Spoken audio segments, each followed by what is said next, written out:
श्री राम श्री राम, जय राम, जय जय राम। आज कथा का दूसरा दिन है और आज आप सभी बहुत संख्या में आए हैं, क्योंकि आयोजक महोदय कह रहे थे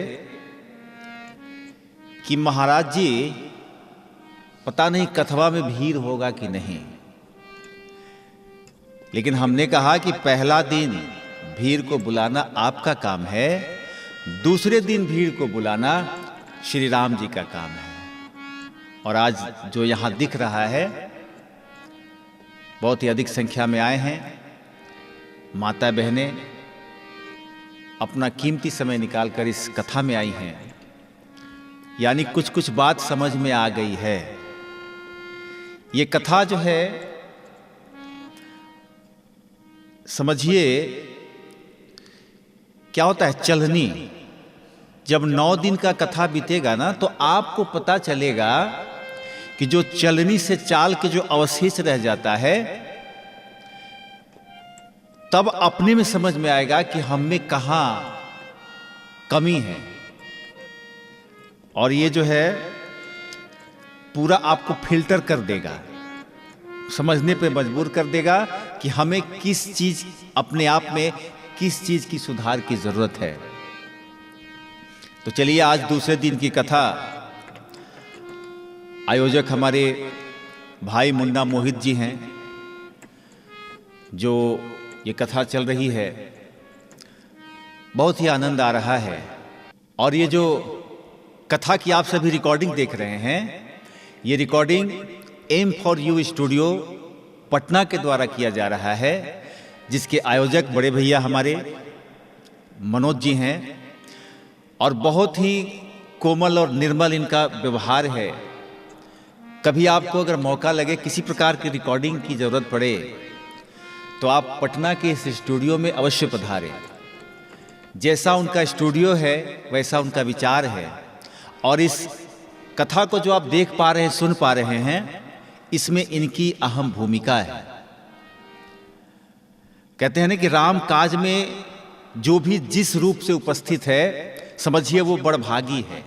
चाहे वो कैमरामैन के रूप में अवधेश जी हों, चाहे हमारे हारमोनियम पे संगत कर रहे हैं गुड्डू जी हों, या हमारे साथ तबला पे संगत कर रहे हैं संजय जी हों, ये सभी राम काज में जो लगे हुए हैं, ये बड़भागी हैं।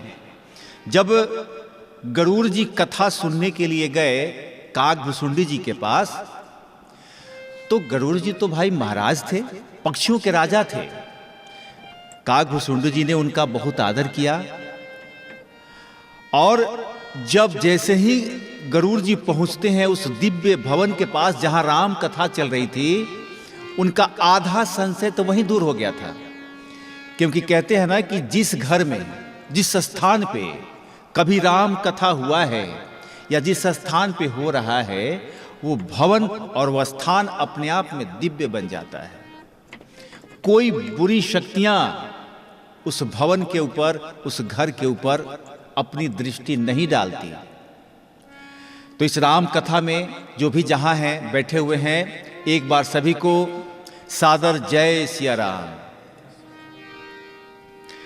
अब आइए हम सभी हरि का गुण गाते हुए, हरि भजन के साथ, एक छोटा कीर्तन के साथ हम सभी कथा की आज की शुरुआत करते हैं।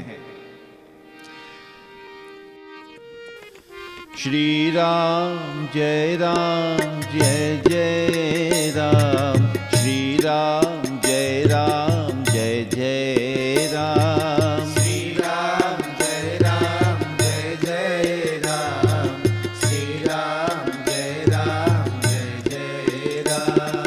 श्री राम जय राम, जय जय राम। श्री राम जय राम, जय जय राम। श्री राम जय राम, जय जय राम। श्री राम जय राम, जय जय राम। श्री